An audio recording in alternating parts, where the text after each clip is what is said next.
I did a little research. I got my facts, Ian. This boy got numbers on numbers. It really began around 2002 when the decline started happening. And between 2007 and 2019, as many as 37 to 40% of gay bars in the U.S. have closed. Right now, there's only 15 lesbian bars left in the United States.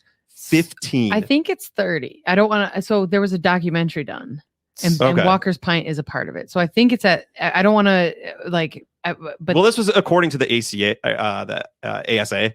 Okay. There's not a lot. There's not a lot. Is that a bad thing or a good thing? Well, I'm trying to figure out. I think it's a bad thing. I think it is a bad thing. Because go ahead. Like you said, gay bars are more than just like a bar. It's a safe haven for people that may not be out. Like Shawna said, it's a place where you can walk in and if you see a girl there, chances are there's a 99% chance that she's a lesbian. Or if you're a gay man, that if there's a guy there, you can just slide up women. to him. Yeah. They identify. Exactly. Or you don't think it's changing where now we're getting more comfortable and they're just like, dude, I'm going out. I should be able to go to this bar too, just because I think one of the reasons why we're slowly seeing them die off is because acceptance is up. I think other things, apps like Grindr, it makes it much easier. Instead of having to wait till the weekend to go to a gay bar, you can hop on an app and you can meet someone anywhere, anytime, any place. And so I think it's a lot of things that are contributing to the death of it. But it is a problem because it is a safe haven for a lot of people in the community. It is a place where they can be themselves and they're not going to be judged.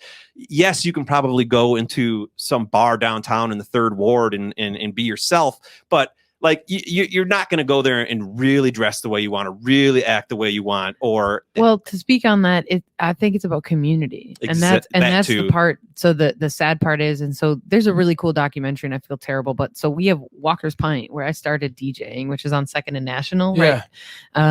So Betsy, that is technically a lesbian bar, but again, to your point, it doesn't mean that anybody can go in there, and that's what it is meant to be, is a space that is welcoming. And Betsy's been around for over 20 years. And so I do think that it's around 30. So whether it's 15 or 30 lesbian bars in the country is astounding. And so, again, I feel terrible. An actor from Orange is the New Black did this doc project during, during quarantine. Okay. And so Betsy's a part of it. Walker's Pint is a part of it. And we have check it out. You do. And we have a really cool piece of history that is like literally in our backyard.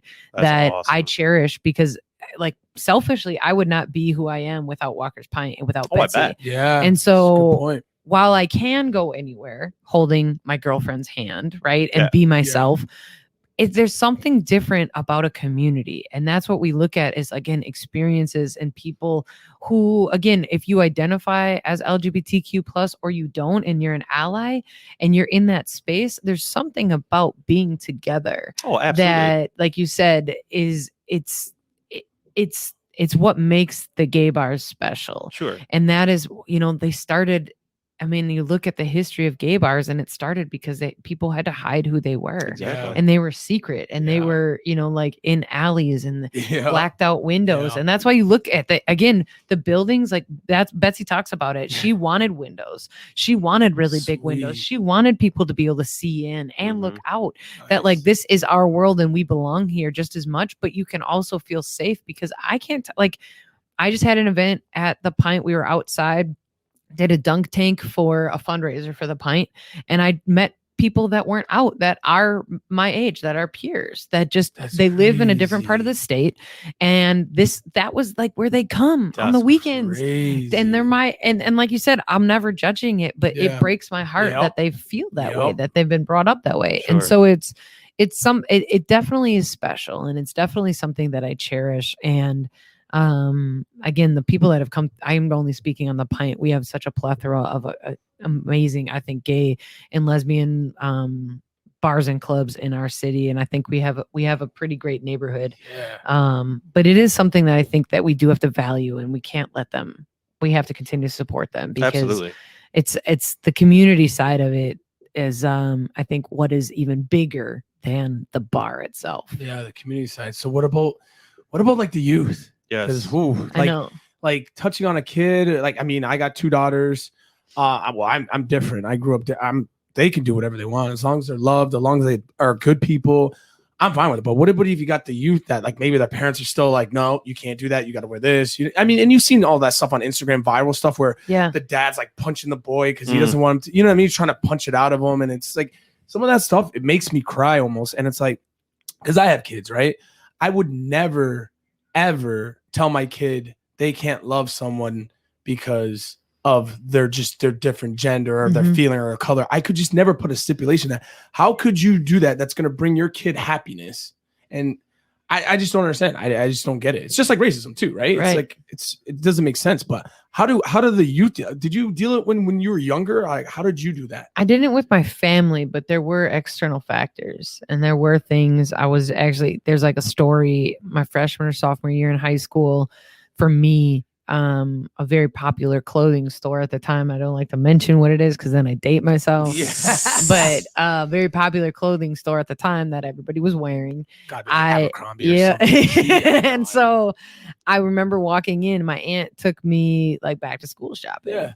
And so I remember like looking, and it's right. This is the quote girls side. This is the quote boys side. So I looked in and I look at where I'm supposed to go at the girl side, and I was like, "Yo, I want that button up, maybe." Right? No, it's not gonna.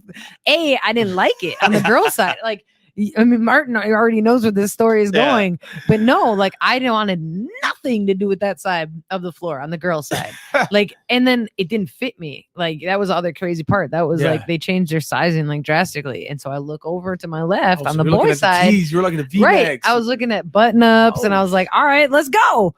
So my aunt lets me go ham, like no judgment. And people at the store, I remember, were like looking at me kind of funny. And they're like, and so you talk about that too. Like I developed a weird thing about shopping in stores because again, I never really wore like women's clothes. And so it was like this whole like breaking down, again, like these boxes. So I show up to school in one of my new button-up shirts and the guy I was a point guard on our basketball team. The guy who was a starting point guard on the boys team had the same shirt on that day. And it was relentless. Like the kids were just relentless about it.